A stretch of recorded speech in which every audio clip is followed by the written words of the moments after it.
Hello, and welcome to episode 122 of the Blood Brothers podcast. Tonight, we are joined by Rob Parker. Hello, Rob. Hello there, Chris. How are you, mate? I am fine. It's lovely to have you back. It's lovely to be back. And tonight, our guest is Tim Sullivan. Hello, Tim. Hi, how are you? Absolutely great. Thank you very much. How are you? Really well. Very excited to be here on this. Although when I looked it up, I'm sure you've been told this before. There's a Ministry of the Outdoor Church in America called Blood Brothers Podcast, and I thought, what? Seriously?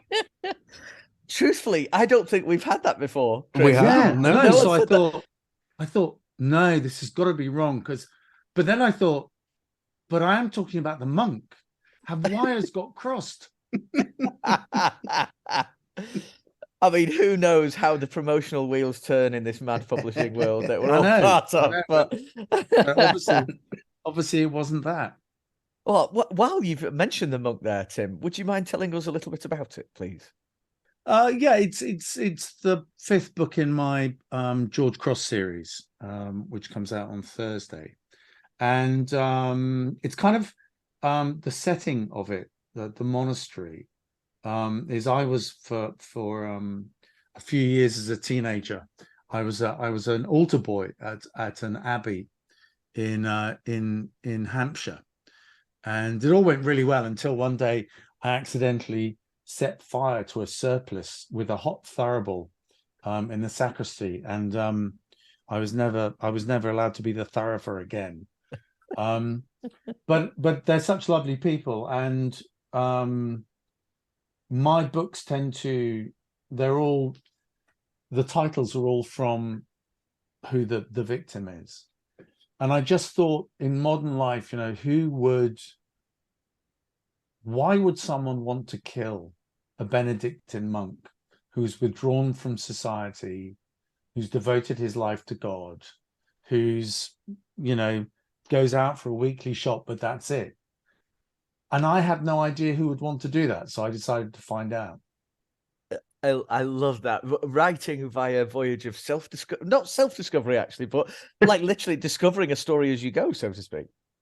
Well, I kind of tend to do that. I don't always know who's killed my victim.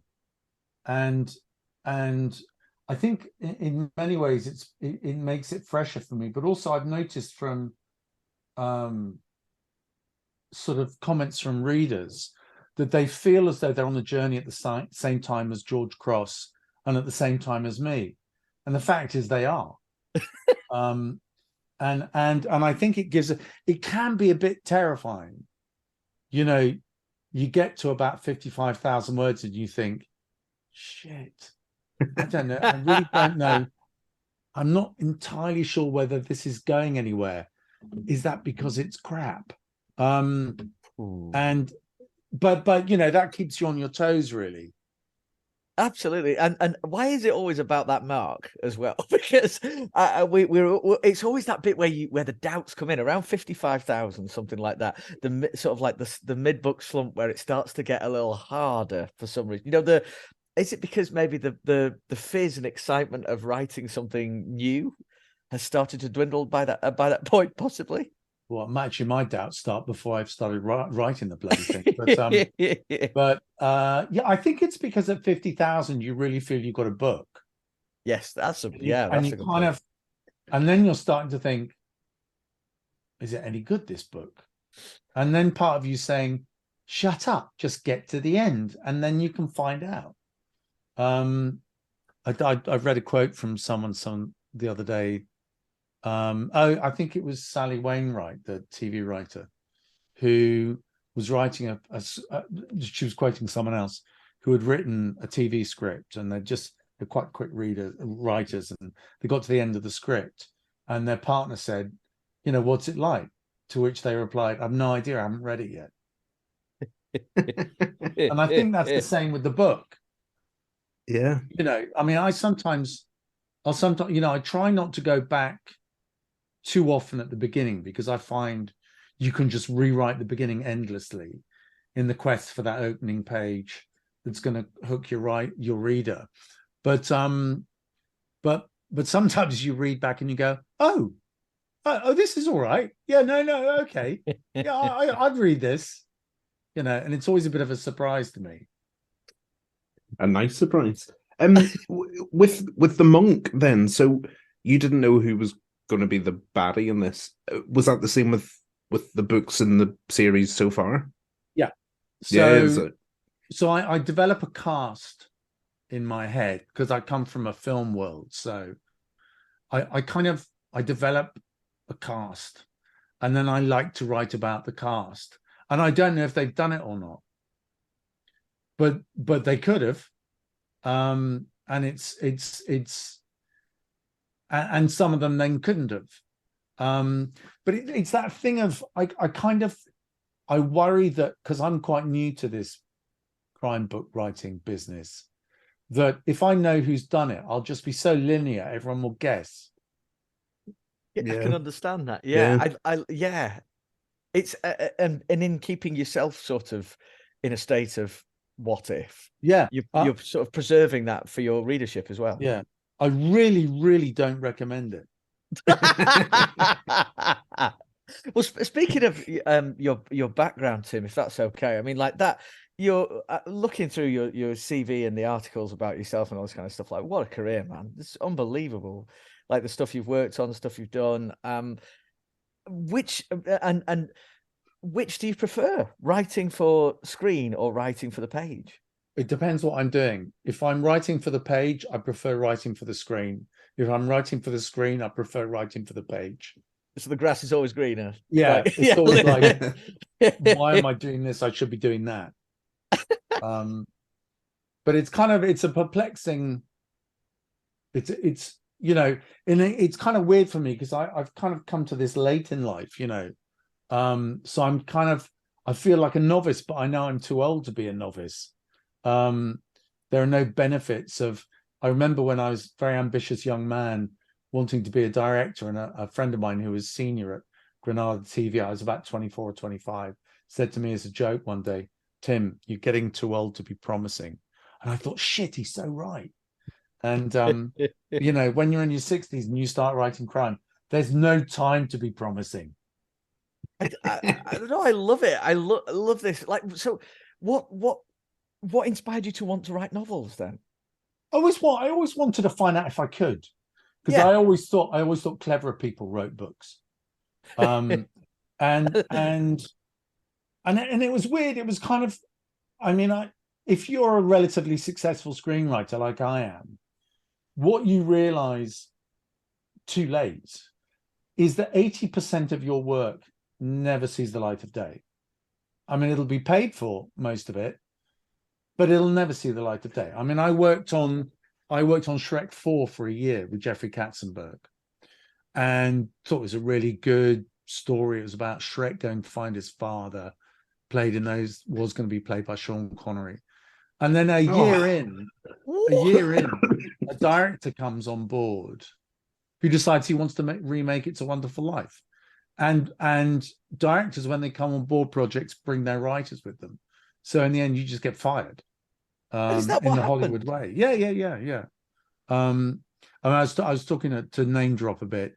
Last year I was talking to Jack Thorne. We were talking to Laura Wade, and she was saying that, I think she was saying she got fired off something. Jack and I both said, "You're not a proper screenwriter until you've been fired." And it's, but in Hollywood, it's a badge of honor. Wow. But so I kind of, it was the pandemic, and I keep joking. I just worked on a movie. I just co-produced and co-written My Little Pony, A New Generation. And I thought, right, I'm going to be the only My Little Pony writer to ever write a crime novel. No, I didn't think that. You still might hold the accolade. Yeah. No, but I am now claiming to be the only crime writer in the world who has written a My Little Pony movie, and I'm hanging on to it. Who knows? Your title might be safe for some time. I think it will. but yeah, at the beginning of lockdown, you know, that movie was kind of, you know, in animation, you get to a point where the writer's job is finished, and another writer would come in to polish dialogue, and she was very well versed in the pony world, which I kind of wasn't.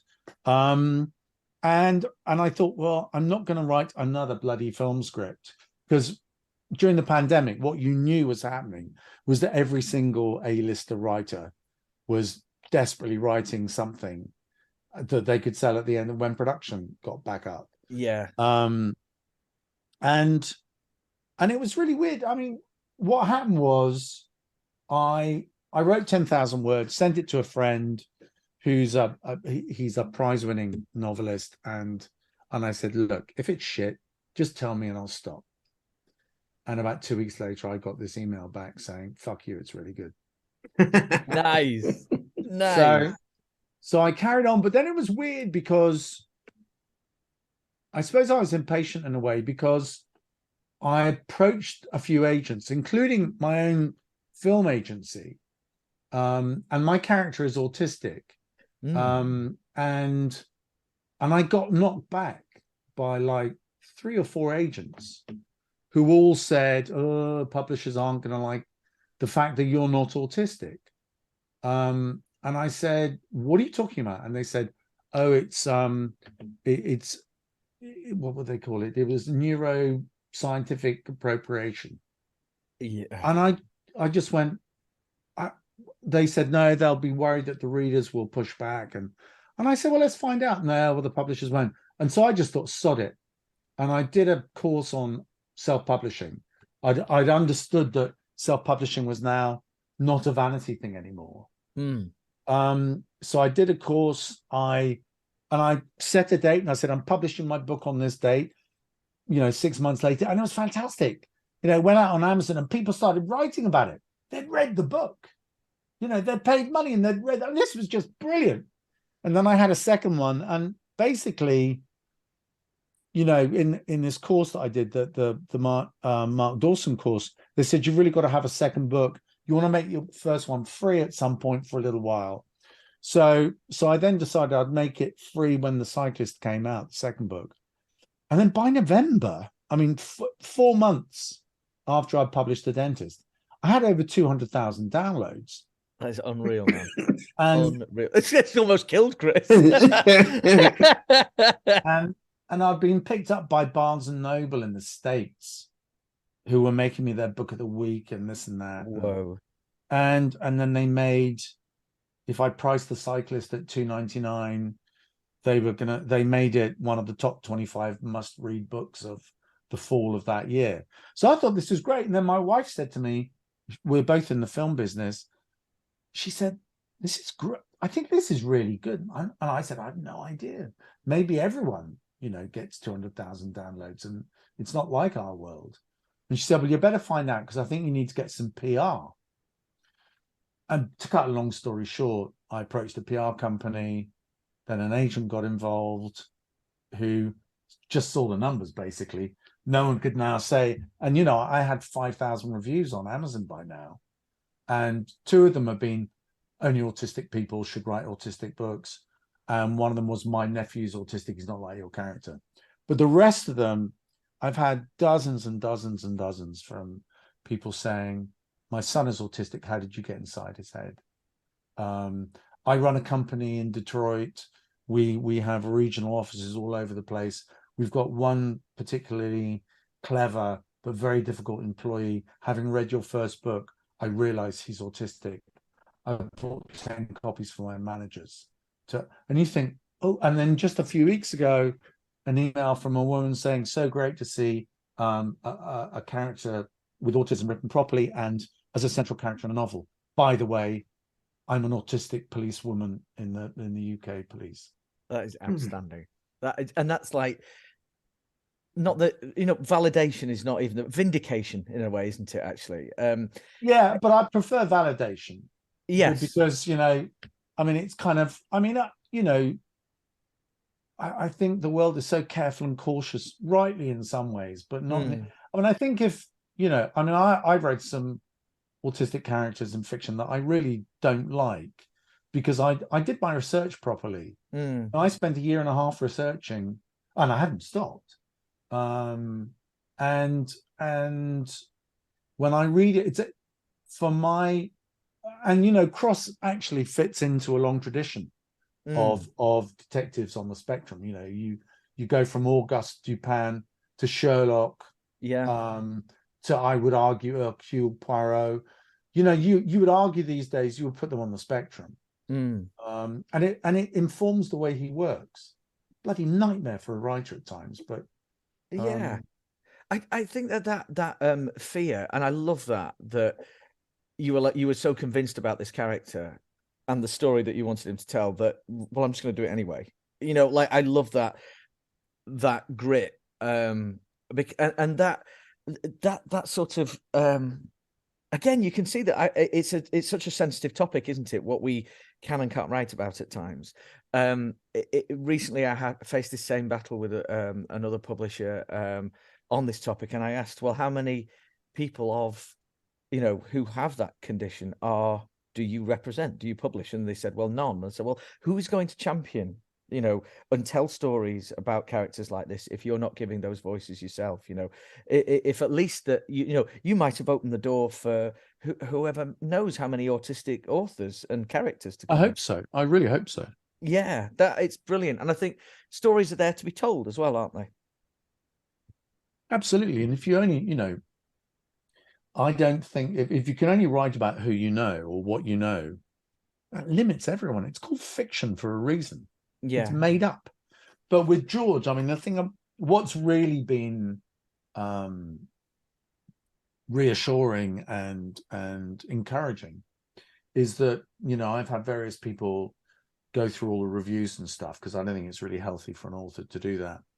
And they've come back and said, oh my God, they'd never read such an enormous amount of reviewing that was so focused on the central character, that it was all about George. And that was, I love that. People love George.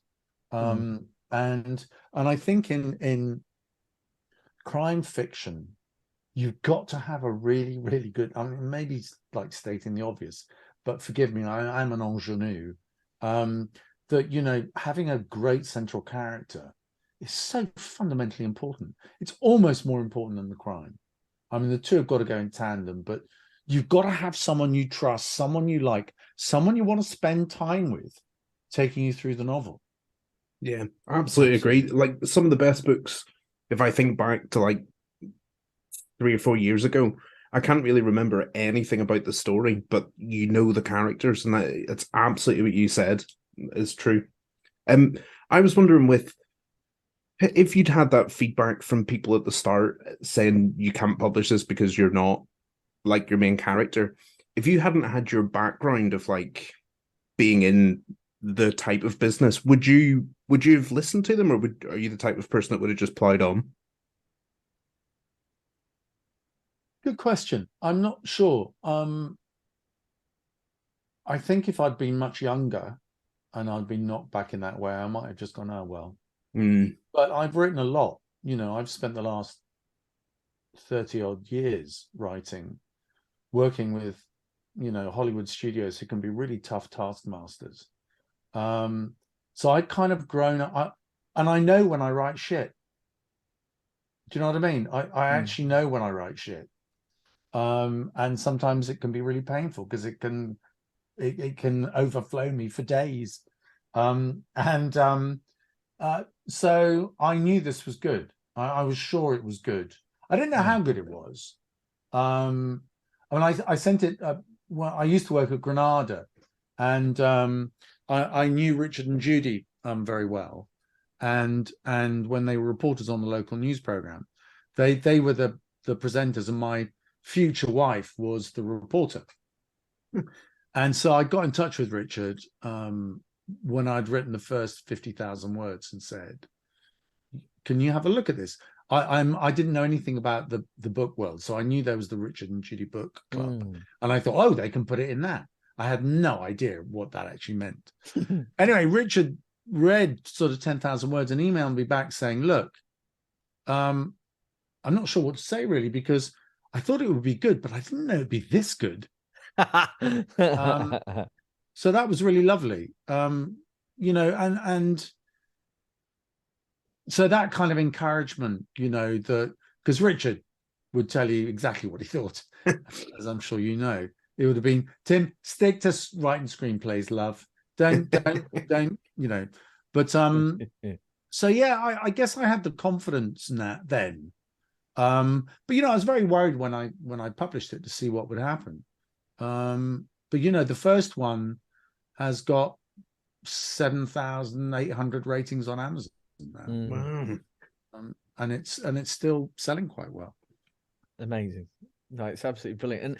And this tells of a career of someone who always, am I right in imagining you always wanted to be a storyteller? Storytelling was always something you wanted to do and be.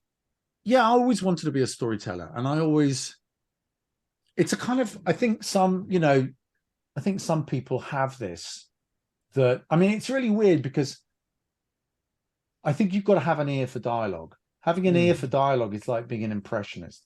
Having said that, I can't stand reading books where authors write in accents.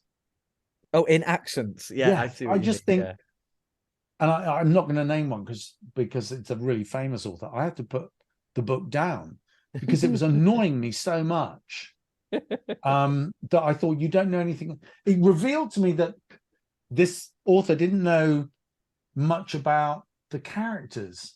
And also, when you write in a vernacular like that, it really gets in the way, because as a reader, you've got to interpret it. Yeah. There are very famous books out there, aren't there, that are written heavily accented and in thick dialect, isn't it? And I must admit, I've always found that almost too tough to deal with. Like, Yeah, I feel like it's a bit like deciphering a code before I even. It's not for a bit. Sometimes it's nice, like, oh wow, I'm really embedded in that world now. But if it's hurting my head, it drives me mad, and I can't stick with it. yeah. But I suppose I always did want to be a storyteller. At university, I directed my first short film, and in those days, you know, you had to raise the money to have film. It was 16mm. There were no videos and you know, phone cameras around or anything. So as a proper with a film crew, you know, we made a short 12-minute film. And then, you know, and then I just started writing, mostly for the screen. I don't know why. Confidence, I think. Yeah. And what was your sort of your first like breakthrough job? My first breakthrough job was writing a screenplay for Derek Jarman. It didn't get made, but that was the first. I was just out of university, and Jarman was one of those amazing people who encouraged young people. Yeah. And yeah, so that was, but really my break into the kind of the way it panned out. I worked as a chauffeur on Brideshead Revisited, the TV show. Oh, right. And I was writing the Jarman movie at the same time. And the producer of Brideshead, who was this wonderful character, he only died in November, aged 101. Wow. He asked Anthony Andrews, who I was driving, why is your chauffeur writing all the time? And Anthony went, oh, he's writing a movie for Derek Jarman. Jarman had just made The Tempest and was very kind of fashionable. There was a knock on the window, and I went, yes. And this man said, I'll have coffee with you at 11:30. And I thought, oh my God, what have I done? And he became a lifelong friend. His sort of recommendation got me into Granada TV as a researcher. And that went quite well until I was fired from a program for, well, the news actually, for dyeing my hair pink and putting a dagger through my ear. But those were those days, you know. I found myself in The Current Siberia, which was the farming program, which was one of the best years of my life. It was just, really, I love farmers and farming, and it was wonderful. Everything in life is what you make of it. It is. What you make it. I was in the Northwest. There were all these farmers, and there were wonderful stories to tell. There were wonderful documentaries. and we were given free rein to go out and make these 25-minute documentaries. And in the middle of this, I got a phone call from Derek Granger saying, I need you to come to London at the weekend. I need to talk to you. Oh, God. So I got on the train down from Manchester, wondering what I'd done wrong. Went to his lovely house in Kensington, was sitting having lunch in the garden, and the phone rings. And in those days, obviously no mobile phone. And Derek had this habit of, a phone call could never be shorter than 15 minutes with Derek. It was all, and whilst he was on the phone, Charles Sturridge, who had just directed Brideshead Revisited, arrived, and we sat in the garden together and we were chatting about stuff. And then he looked at me and he said, so are you doing it or what? And I went, am I doing what? And he went, you're doing the movie? And I went, no idea what you're talking about, mate. And he went, Derek wants you to co-write A Handful of Dust with him. Oh, I said, he didn't mention it. And that was it. We then co-wrote 2 movies together. A Handful of Dust with Kristen Scott Thomas and Judi Dench, Alec Guinness.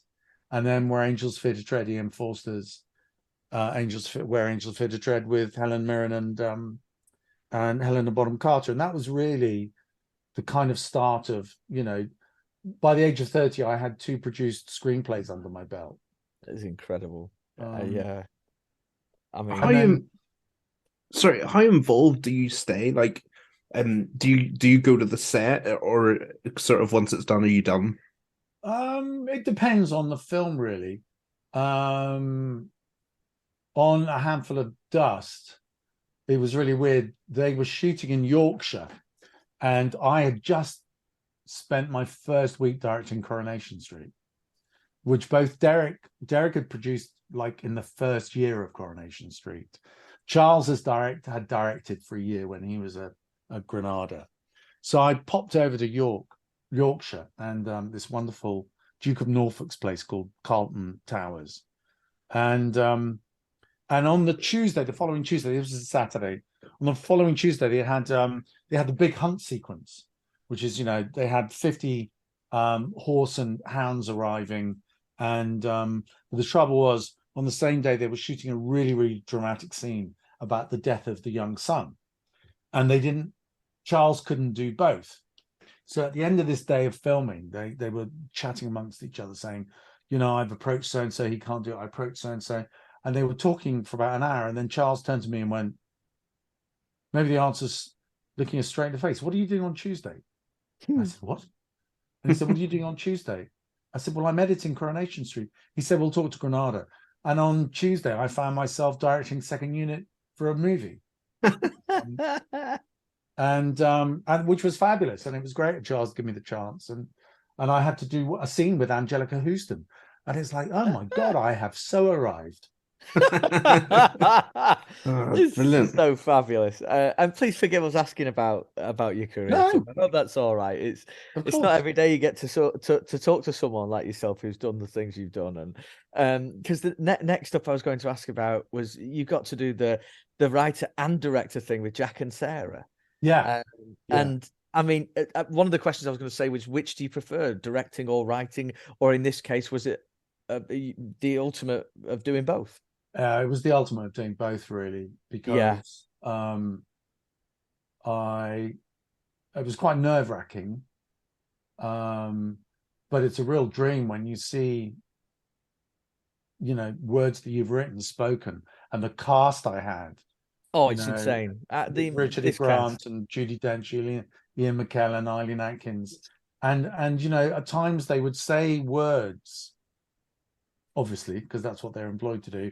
But they would, and I hadn't heard them like that when I wrote them. And they were so infinitely better when said by Judy or Eileen or Ian or Richard. So it was wonderful. It was a wonderful, wonderful experience. I loved it. Brilliant. Amazing. And then with your books, you said you sort of put a cast together.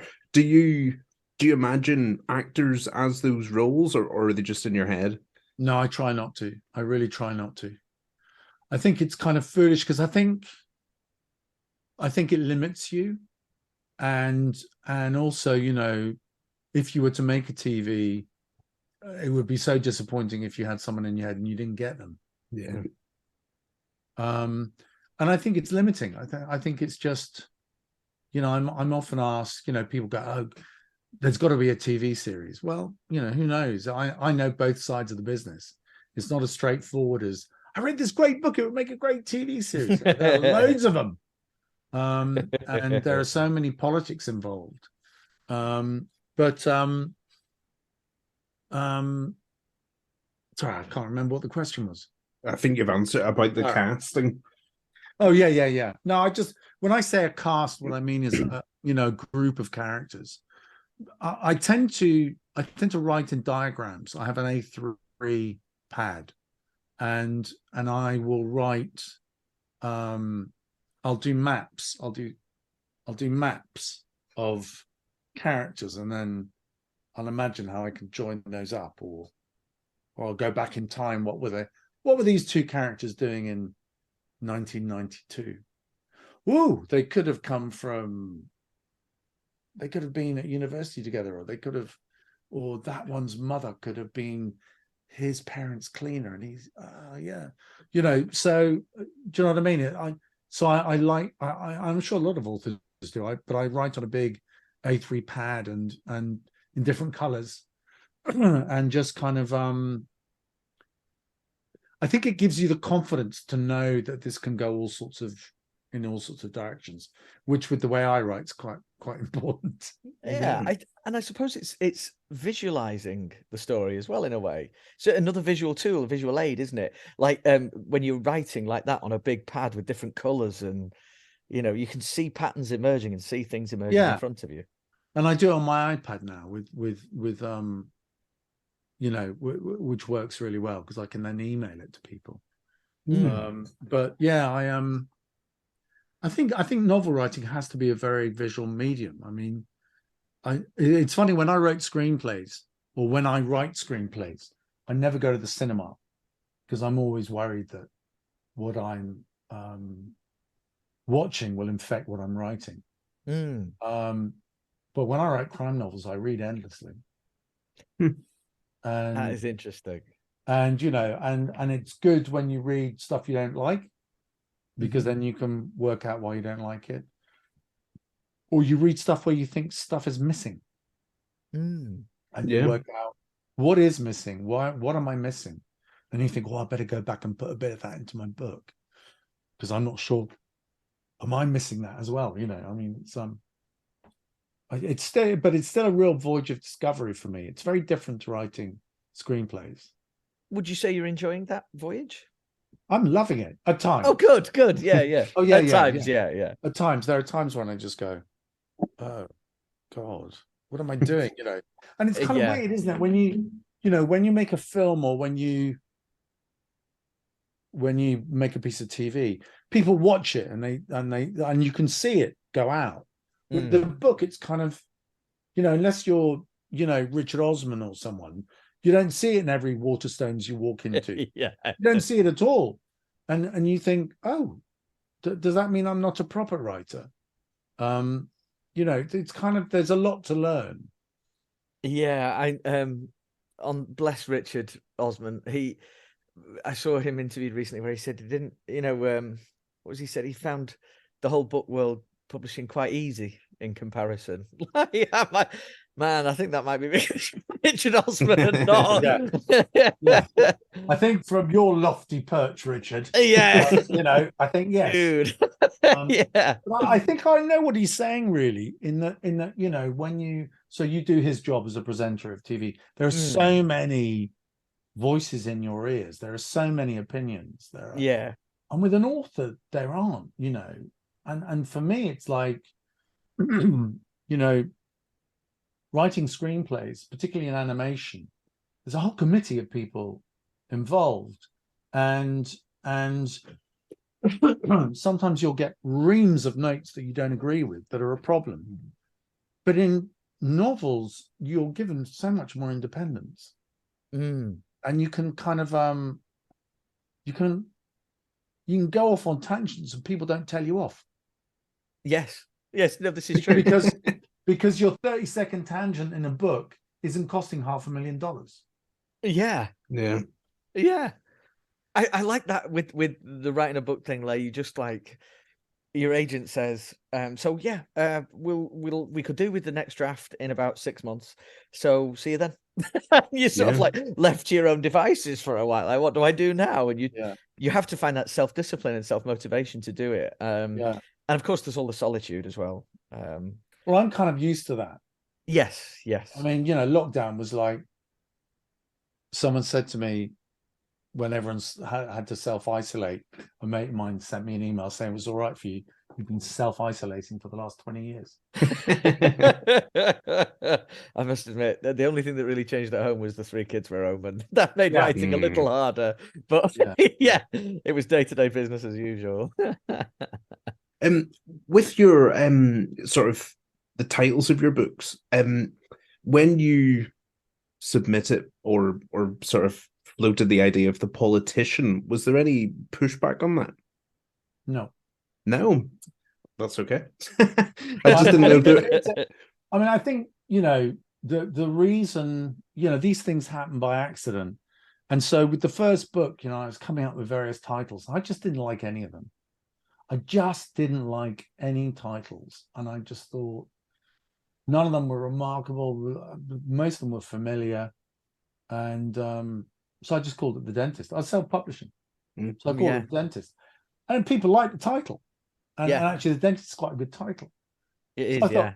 I thought, oh well, the second one, I'll call it The Cyclist. You know? And I thought, then I thought, no, if it's going to have an ist in it, I'm in trouble. So I thought, I'll now try one without an ist. So that became The Patient. And then when I got picked up by the publisher, very interestingly, they said, how would you feel about changing the titles? And I went, don't have a problem.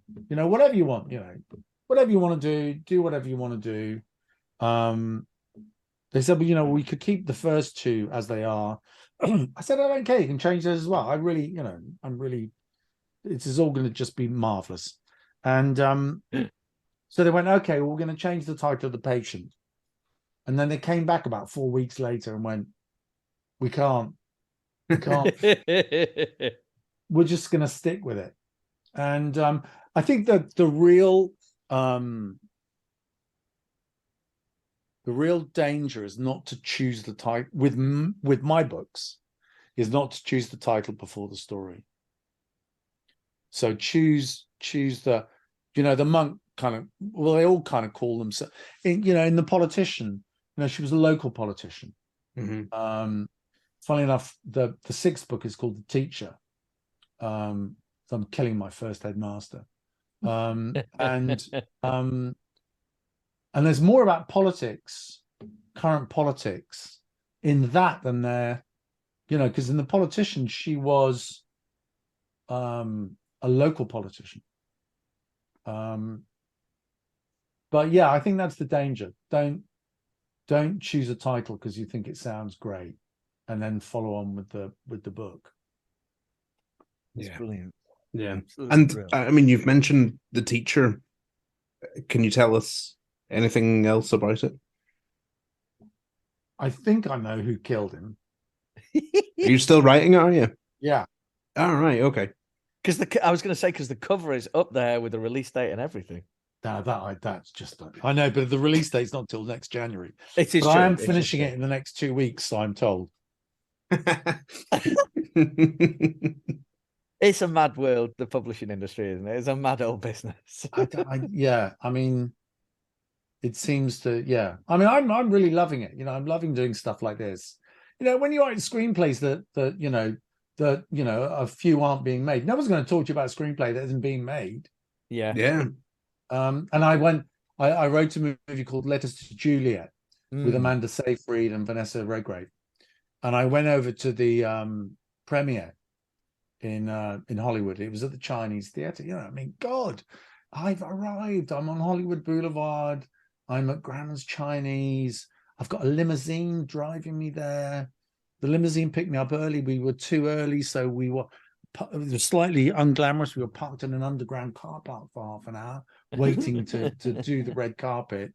Go to do the red carpet. All these photographers and stuff doing all the poses and stuff. and then come towards the journalists. And then I overhear this journalist turn to another one and goes, who's this? Who's this? And he went, oh, don't worry, it's only the writer. Ah, Welcome man. to Hollywood, baby. That is.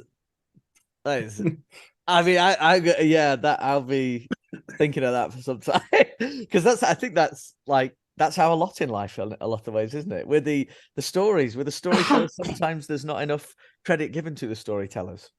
Yeah, but I think it's different. I think it's changing a lot in television, particularly in America with streamers and stuff. The showrunner is now the most powerful person on set. Mm. You know, the person who's overseeing, writing the scripts, creating it, overseeing the room, they're the most important person in this country. You know, TV writers. I mean, I think the problem with it is that when you get, you know, really established TV writers who are really excellent at what they do, they become so powerful that broadcasters ignore other writers, up and coming younger writers, because if X comes along and their last series did really well, oh, we'll do it. But in novels, you know, there is only the storyteller. Yeah, which is kind of cool. Yeah.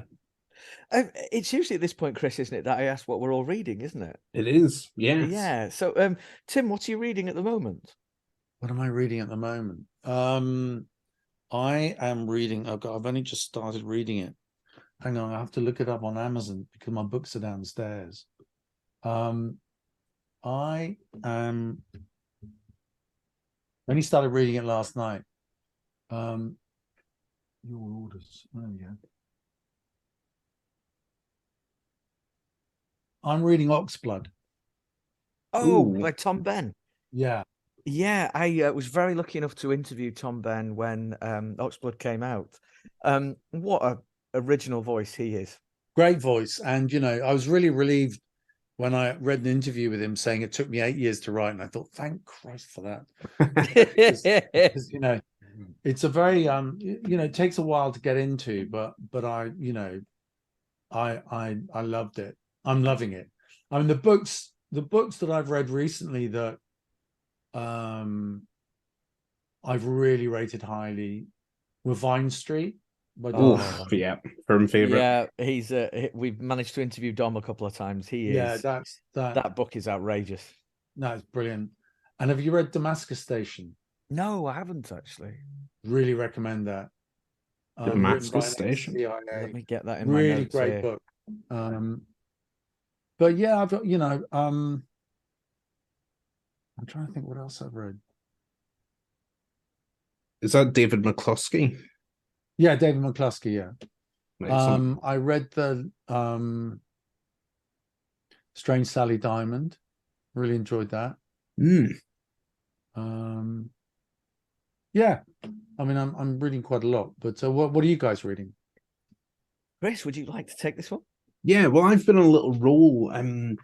I've just submitted the book I've written. So for a while, I wasn't reading anything except that over and over again, which is just like the fifth time you're like done with it. So I am done with it for now. So I finally got my reading sort of time back. So I flew through 77 North by Danny Marshall. Quality. The third in the trilogy, and yeah, just such a talent. And then I read the Rabbit Factor by, I'm never going to pronounce the name, Antti Tuominen. Sorry, I've butchered it, but what a book. Incredible. And then I've just started yesterday, and I'm already on like page 260 something. Don Winslow's new one, City on Fire, City of Dreams. City of Dreams, yes. Quality. I'm a page into City of Dreams, or I think I am because I'm listening to that on audio. So I've listened to about 5 minutes. I'm thinking that must be about a page. Yeah. So yeah, it's excellent. Really good start. I'm also reading something new from Robert Scragg, which is very, very good. Wonderful. Well, thank you so much for your time, Tim. It's been great hanging out and having a chat with you tonight. Thank you. Well, thank you. Thanks for asking me. Yeah, it's been great. And The Monk out on Thursday. Yes. Or today, if we put this out on Thursday. Yeah. Yes, Yeah. in which case, Magic happy of- publication day, Tim. Thank you very much. And hope the Monk absolutely flies. I'm 100% sure it will do. But yeah, congratulations. It's stunning. I've really enjoyed talking to you about your career as well. Thank you. Found that absolutely fascinating and really inspiring too. So thank Yeah. you. Thanks Pleasure. very much. Bye bye.